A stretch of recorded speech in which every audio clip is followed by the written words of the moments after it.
형사소출을 가능하게 하기 위해서 지금 내란죄가 부각이 되는 겁니다. 근데 내란죄는 되는 게 거의 불가능, 아니 그냥 불가능해요. 거의 불가능이라고 하면 오해하실 수 있으니까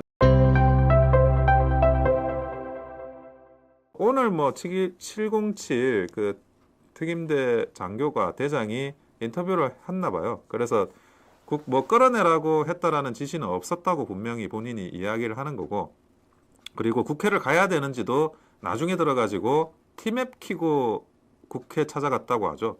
그 정도로 뭐 국회를 찾아가서 국회의원을 끌어내린다라는 거는 계획하에도 없었던 겁니다.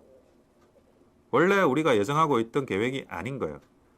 일반적인 이제 그 질서 유지 차원에서 투입이 된 거지, 본인이 그 707 특임대 장교의 그런 이야기를 본다고 하더라도 그거는 계획이 없었다. 그럼 뭐라? 내란죄가 될 수 없다. 내란죄라는 거는 국헌문란입니다. 국헌문란이라는 단어가 굉장히 어려운 단어처럼 느껴지실 수 있는데, 헌법의 기능을 마비시키는 거예요. 헌법의 기능을 마비시키는 거는 헌법기관을 마비시키는 것, 또는 이제 헌법의 규정이 작동되지 않도록 하는 게 있습니다. 그 헌법 규정이 작동되지 않도록 해야 되는데 어떻게 됐죠? 국회에서 그 계엄을 해제하라고 표결을 했죠.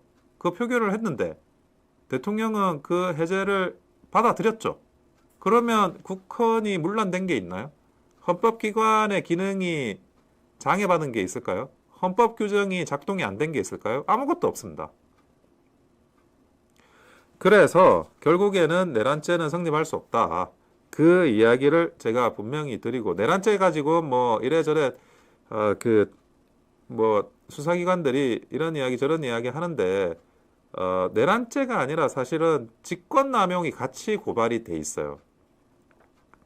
예를 들어 뭐 김용현 국방부 장관이 그런 이제 업무를 하면서 내란은 아니라고 하더라도 직권남용으로 볼만한 그런 행위를 했느냐, 거기에 플러스 알파로 부가적으로 내란죄가 같이 수사를 한다는 이런 방향으로 가고 있는데, 그 부분에 대해서 이제 지나치게 이런 과도하게 지금 내란죄 부분만 부풀려지고 있는 거죠.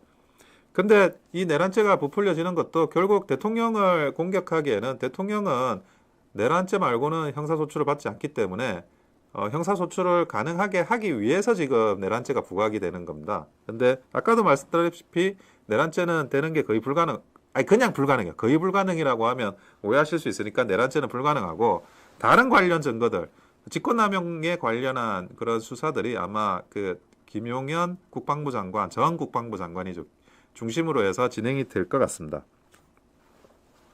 그런데 검찰 같은 경우에는 뭐 대규모 특수수사본부를 열었는데, 검찰 같은 경우에 본인이 그 직권남용은 수사할 수 있어도 내란죄는 수사할 수가 없습니다. 내란죄는 수사할 수 없는데 직권남용 범죄의 관련 사건으로 내란죄를 수사하는 거고, 하겠다는 거고, 그리고 경찰 같은 경우에는 내란죄 수사를 할 수 있어요.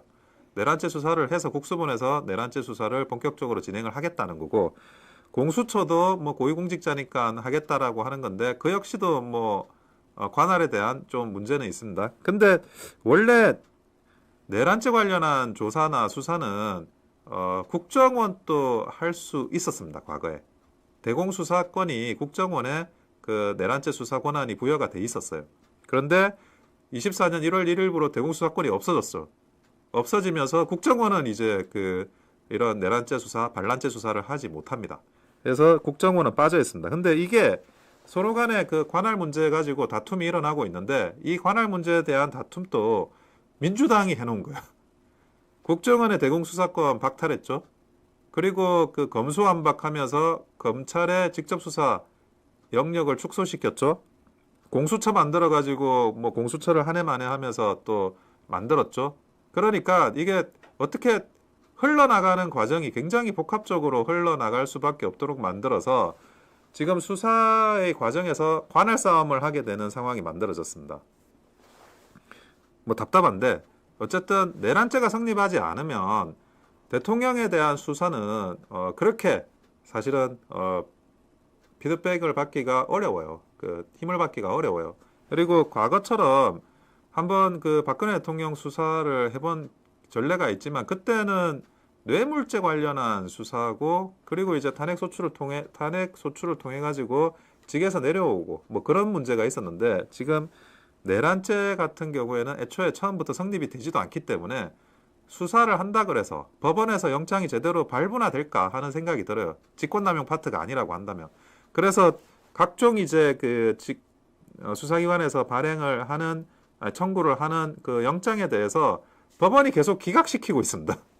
범죄에 대한 최소한의 소명을 해야 그리고 나서 이제 뭐 물론 이제 인신구속이 필요한 구속영장 같은 경우에는 정도가 강하고 그 소명의 정도가 압수수색 정도는 소명의 정도가 약해요. 하지만 소명의 정도가 약한 압수수색도 계속 이제 영장이 많이 기각되고 있다는 거는 그거는 법원이 생각하는 냉정한 시각을 본다고 하더라도 이게 과연 내란죄가 될 수 있는 거냐? 뭐 이석기조차도 무죄를 받은 내란죄가 대통령을 상대로 비상계엄했다 그래서 적법 절차에 따라서 비상계엄했다 그래서 아니면 뭐 사유가 다소 뭐 부족할지언정 적법 절차에 따른 비상계엄을 그것을 뭐 내란죄로 구성한다는 건 어불성설이다라는 걸 법원도 저는 똑같이 느끼고 있다고 보여집니다.